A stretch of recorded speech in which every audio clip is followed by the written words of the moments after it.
Hatiya so we na sakuro no we na hey ne doan. Hatiya so we na sakuro no we na. Hatiya so we na sakuro no we na hey ne doan. Hatiya so we na sakuro no we na. Hatiya so Welcome to your humble work of home. Our host today, with very gracious host, it's Two Pillars Foundation, One Spirit Native American Church, and Fort Yogi.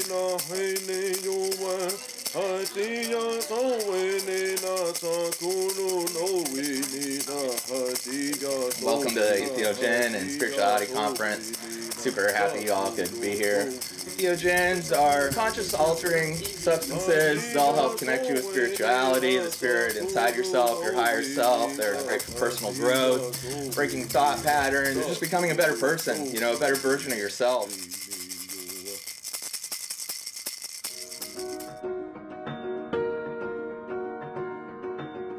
Your shadow stuff goes with you into the medicine work, into any work you're doing in daily life. So Entheogens have done a great job of helping me with that. My son committed suicide at age 15. So that blew my world apart and everything that I thought I knew. And I searched high and low all over the world for healers, psychics, anybody who could give me any information on anything that could help me come to terms with any of it, any of this life, any of his life, any of what happened, any of where he went. And absolutely got no relief anywhere. In the 90s, I had been at a Science of Consciousness conference in Tucson, Arizona, a psychology conference, and heard about ayahuasca. And the minute I saw the word and saw the pictures, I was like, that's for me. Someday I'm going to connect with that. So I went to South America in 2006 and had my first ayahuasca experience. I got to connect with energies and remember things I had forgotten in my humanness. And I got to meet energies that worked with me and told me what I could do to live again, and every day to go back, very functional items to learn how to live in this world again. And just a taste of the greater structure out there that we aren't privy to in our human everyday waking consciousness. So that saved my life. We are basically a church who runs sacred mushroom psilocybin ceremonies here on this land for people to transform, heal, fellowship, gathering. We're working together and building together. My whole thing by being here and Two Pillars Foundation, the church, is to help build a community. You know, plant medicine is a wonderful, wonderful tool. Ayahuasca was the first one that helped me to face it, and that was my journey, how I started to tackle it and go in. And then these other plants that came in. And then Bufo came along and I did that, and that little toad was talking in my ear. So much gratitude for just allowing us to have this beautiful entheogen, this plant, this medicina, to remind us that we're right here. Our divine sovereignty is right here. Cherry thin mint, white fire, OG, cherry cookies and do-si-do. Next thing I know, my serotonin's up and my dopamine begins to flow. My mood goes up, my food stays down. I don't feel bad with limonene around.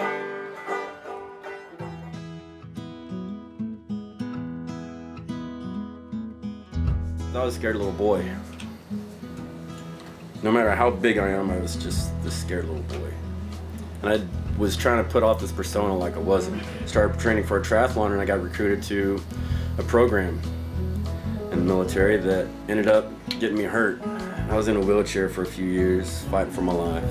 I was told I would never be capable of standing up on my own. I was in a coma for a few months, and they told me I had 9 months to live, and I would never be capable of walking again. All my life I've wanted to die, until I went in the military, because then, man, everyone's looking at me, everyone's enjoying me, I'm great. But it was just the Matrix. After I got on my wheelchair, obviously, and I didn't die, so that was great. I got into business. I realized that cannabis was getting big, and I had made a lot of money in the mining and oil field, mining industry and oil field business, so I put that money in Colorado and started working out there. And I moved here to Oklahoma when it went legal, and I opened up a couple of dispensaries and a grow and a processing facility, and I've been killing it.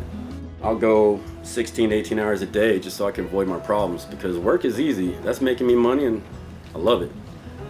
Problem was I wasn't loving shit, and I was getting worse inside my head, more suicidal.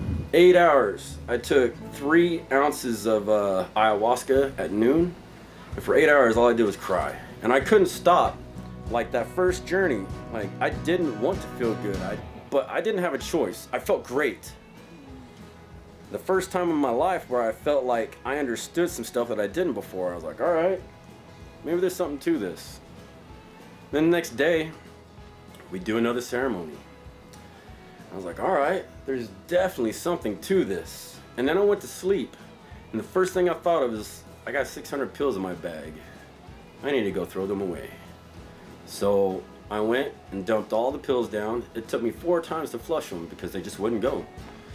I was so miserable, I got willing to try anything.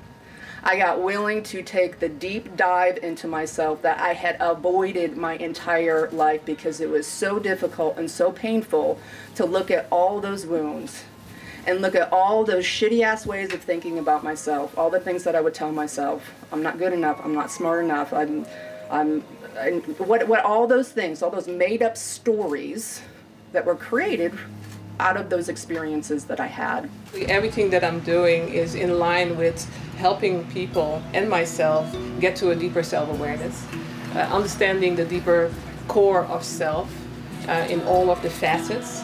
We see life, we see tasks as something hard, as something that requires a lot of effort. But go to the root of the situation, go to the core of self, and you find a solution, or you find the answers that are there. You are already complete, you are healed. It's about us recognizing this, acknowledging this, embracing this, and living it. This is my path, and this is what sets my soul on fire, is my passion. And I believe that everyone needs to find their own passion, their own purpose. And through finding themselves, they will find their gifts. They'll find what they're supposed to do in this world. They will find their path, and they'll live their life out of passion with their soul on fire. And for me, it's important to stay connected to divine and always working on yourself to be clear and have a strong connection to divine source, and always receiving communication in your daily life. These medicines are just helping you get to that gateway. Soon you'll find out, I heard a gentleman talking about something about tolerance back there. Soon you'll find out you don't need 8 ounces in a Peruvian jungle to find yourself. Soon enough you'll find that again, because it's just a tool and a method, you'll find that a little bitty microdose will blast you off. Going to the dentist will blast you off. Doing breath work will blast you off. Setting what people, will blast you off, because you remembered, your body remembers, you're reprogramming everything within you.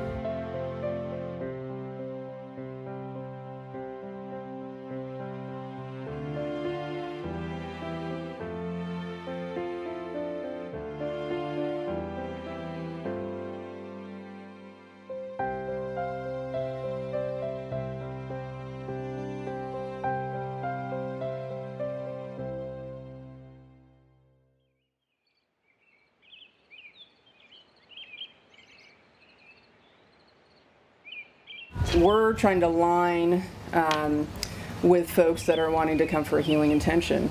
So we're going to focus our ceremony around trying to do just that. And often, as I talked about earlier, doing it like having to purge, we're trying to stir up the energy. We're trying to make it intentionally uncomfortable for you.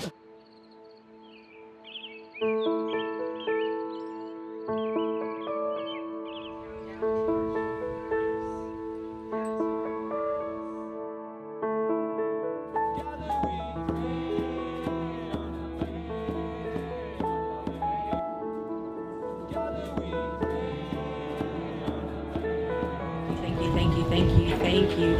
Surrounding us, thank you for this opportunity to share this experience. Thank you for being here with us today. Thank you.